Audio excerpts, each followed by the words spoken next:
Welcome back to the channel, everybody. I am Brian Lee Durfee, author of The Forgetting Moon and The Blackest Heart, both books published by Simon & Schuster's Saga Press. Today I'm going to be reviewing my top 20 most disturbing books I've ever read. Now, some of these are horror novels, obviously. Some are actually going to be nonfiction because I believe the true life stuff can be as horrifying as any Stephen King novel. Some of them will be mystery novels and some of them will be thrillers. And actually a few might even be literary fiction. But the reason, and I will discuss why these particular books were disturbing to me personally as we go along.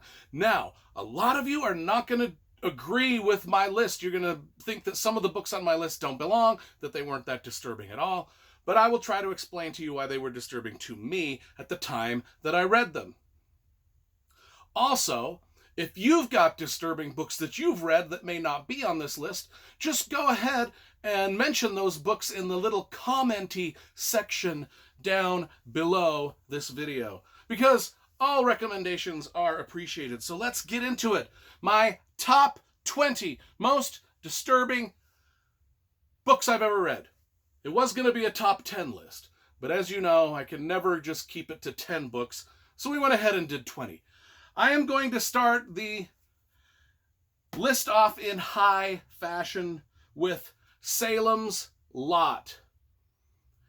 A lot of you probably like, that's not Stephen King's most disturbing book, not even by a long shot. However, it was the first Stephen King book that I ever read when I was a kid, so it belongs on the list for that. I mean, the vampire scared the out of me when I was little, so there you go. It's on the list, and I think it's a good place to start. We'll put that up there. The next book on my list, number 19, Dean Koontz' Night Chills. This is one of his earlier novels before he became really super famous, and this has got some of the most disturbing things he's ever written in it. Probably his most rapey book, which is part of the reason that's disturbing. Just a very, very, again, another one that I read when I was younger. However, I've got all Dean Koontz' collection over here, and this is probably the most horror novel of all of his horror novels. Very, very disturbing. Some of these others we'll get into a little bit more detail on why they're horror, because I'm going to put at number 18, The Lords of Discipline by Pat Conroy. This is a straight-up literary fiction. Why was this book disturbing? This book is about Pat Conroy's it's a fictionalized account about his real experiences at West Point as a graduate of West Point, and the sheer, ungodly, grotesque amounts of hazing that went on between the West Point soldiers. The older soldiers just hazing the younger soldiers in just almost every unimaginably cruel, illegal, evasive, embarrassing, humiliating way possible. And I was reading this just going, oh my God, how can people treat each other that way? How can people be so petty and cruel? This book is a revelation. It's an eye-opener. If you want to get a good look at what military hazing is at its worst. And military hazing, just like hazing on a high school football team or on a cheerleader squad or any time it happens, it's just straight bullying. But this bullying is ramped up to, 1,000 degrees. And it's shocking. You can't turn away. Just if you want to be shocked at every humiliating page, just read The Lords of Discipline by Pat Conroy. Let's see, what have we got next? Neon Rain by James Lee Burke. This is book 1 in his Dave Robichaux series. It has got some of the most bloody, gruesome murder scenes and action scenes of any mystery novel or thriller or horror novel I've ever read. This is the book that got me hooked on the other 23 James Lee Burke, Dave Robichaux mystery novels. This is set down in New Orleans, and it is a brutal place down there, folks. Brutal place, bloody murders. I compare this to the show Justified with Timothy Olyphant, only if Justified was about 1,000 times more bloody and gruesome than it was. And it was pretty bloody and gruesome. Horrified me. Some scenes in that horrified me. Disturbed me. That's what we're talking about. Disturbing books. Now this book disturbed the shit out of me and made me laugh my ass off every page. That's The Dirt by Motley Crue. The Motley Crue biography, The Dirt.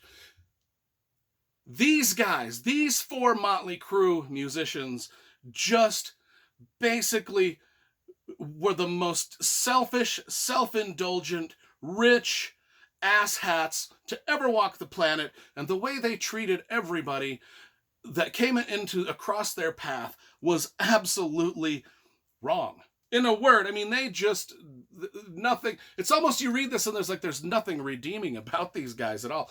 They did stuff at a rock and roll epic level of grotesqueness, and you just got to read the book to see what I'm talking about. Don't watch watch the Netflix show The Dirt, because it's a good show, but it doesn't even hit the tip of the iceberg on the grotesque things these guys did to each other, did to their girlfriends, did to fans, their wives, their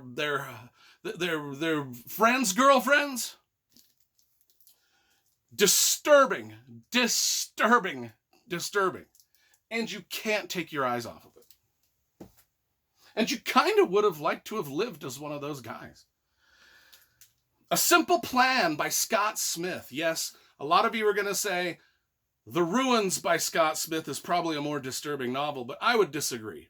I think A Simple Plan is more horrifying than The Ruins in so many different ways. A Simple Plan just shows you the horror of how one bad decision can lead to another bad decision, can lead to another bad decision. And in the end, this has got one of the bloodiest, most disturbing endings I've ever read. And the ending in the book is not anything like the ending of the movie. And I recommend the book's ending more because it is gross. And I can understand why they didn't want to film it.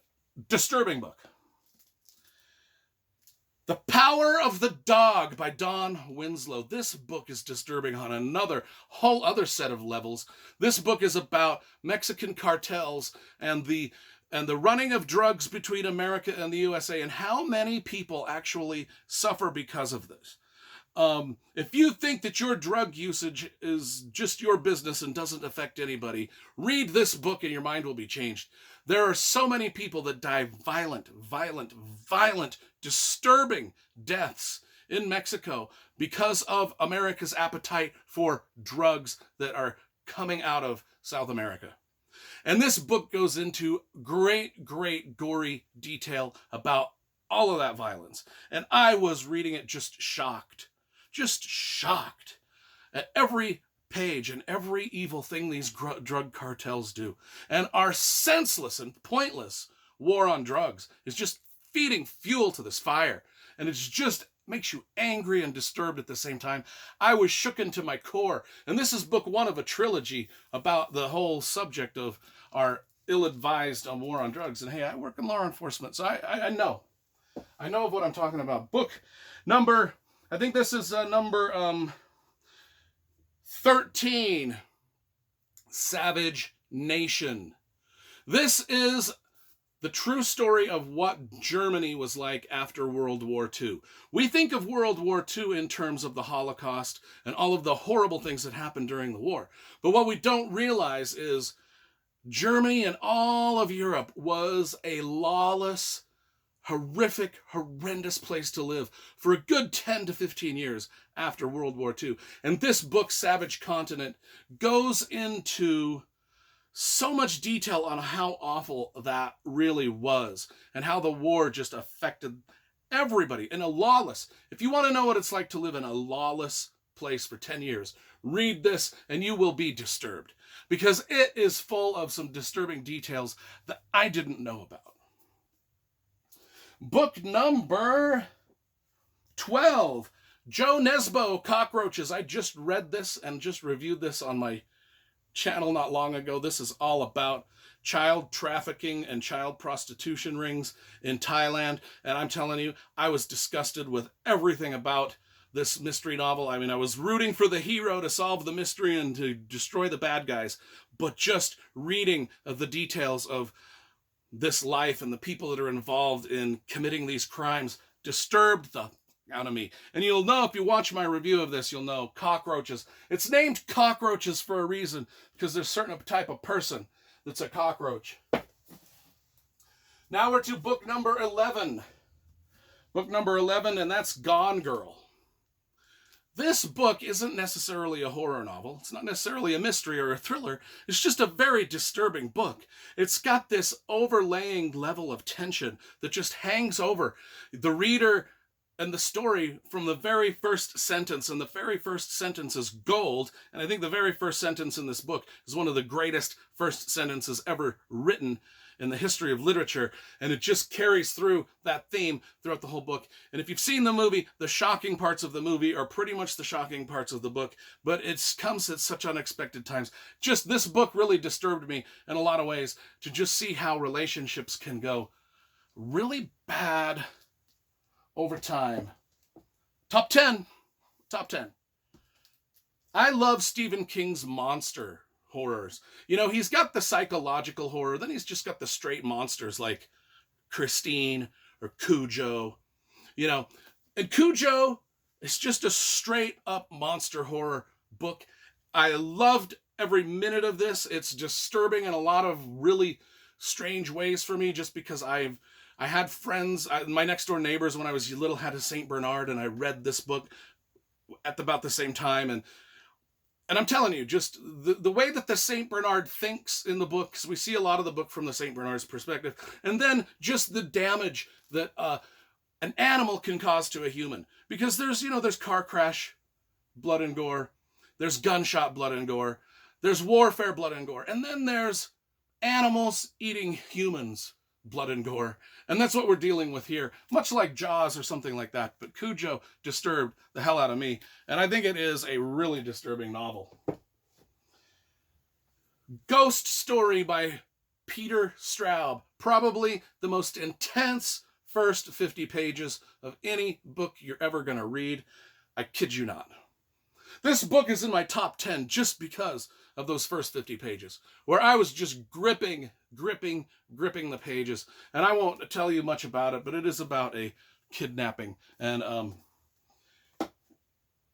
that's all we'll say. What do we got next? Book number, I think we're to number 8. And that is Dennis Lehane's Gone, Baby, Gone. This is book 3 or 4 in his Kenzie and Gennaro series. And this again is about child predators. And anytime I read a book that's about child predators and it gets into the real dirty nitty gritty of that sort of community, it just freaks me out. I'll be honest with you. I don't like it, but when I'm reading it, it grips me, and I want the bad guys to get what they've got coming. And there are some scenes in this book that will chill you to the bone. Gone, Baby, Gone. And if you've seen the movie that Ben Affleck directed, he did a phenomenal job of directing the movie based off this book. And the movie captures the mood and tone of this book so well, while reining back a lot of the gore, because there's a lot of gore in this. Number 7. Anne Rule, The Stranger Beside Me, about Ted Bundy.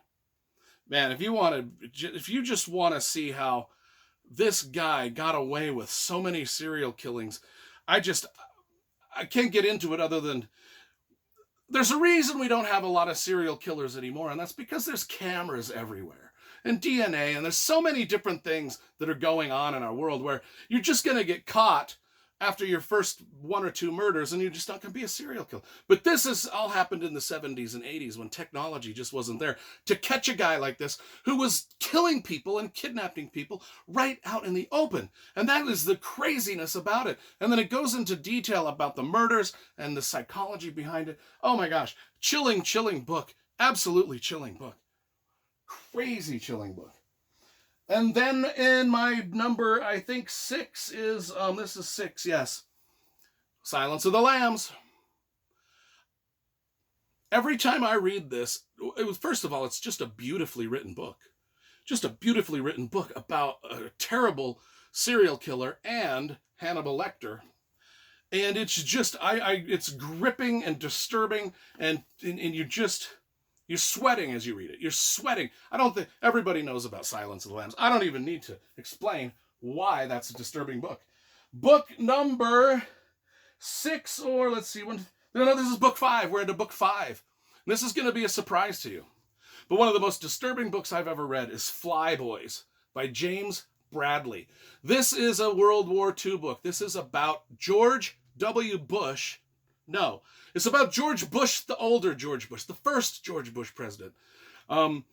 He was in World War II, and he flew planes like this, and his squadron was shot down over a Japanese island. There were 6 or 7 planes shot down.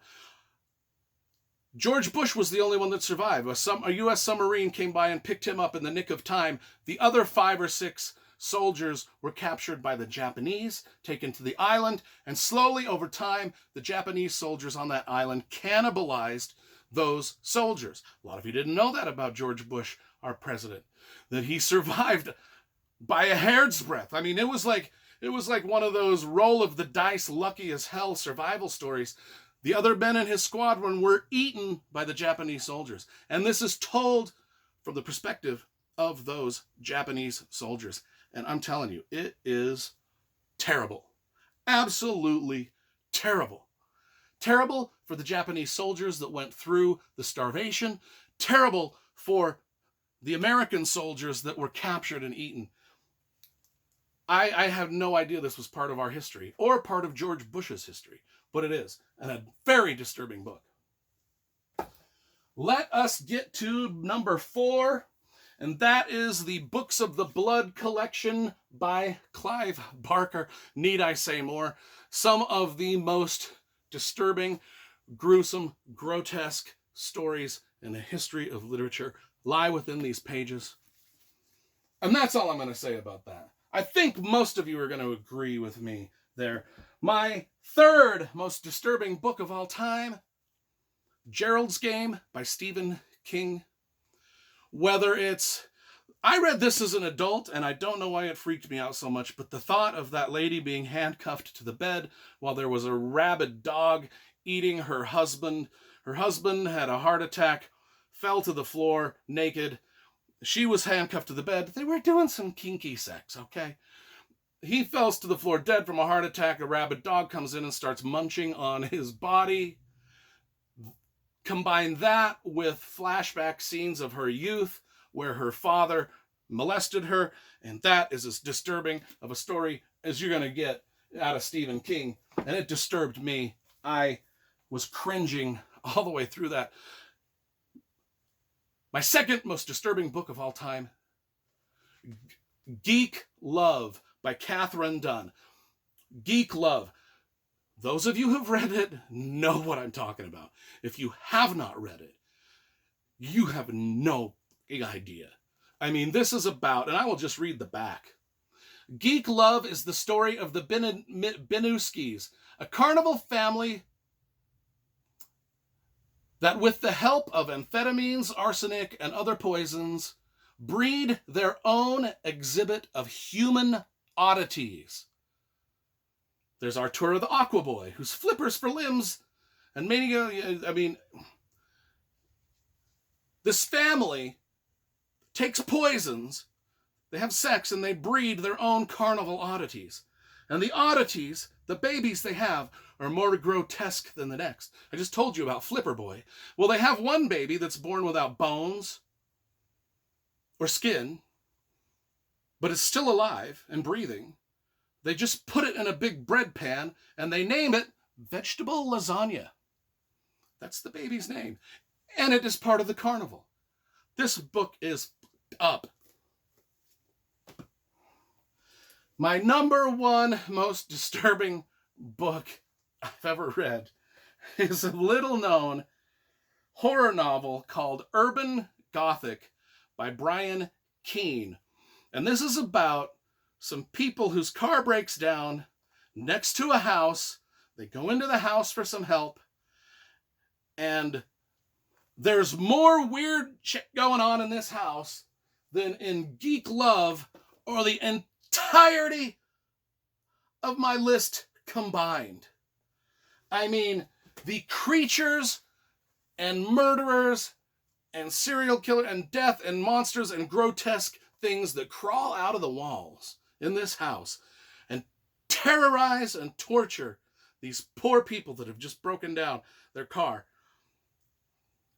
I've never read anything like it. You thought Geek Love was up. Urban Gothic is the most book I've ever read, without question. Nothing else tops it. I dare you to find anything more up than this book. It is. And that's my top 20 list of most disturbing books I have ever read.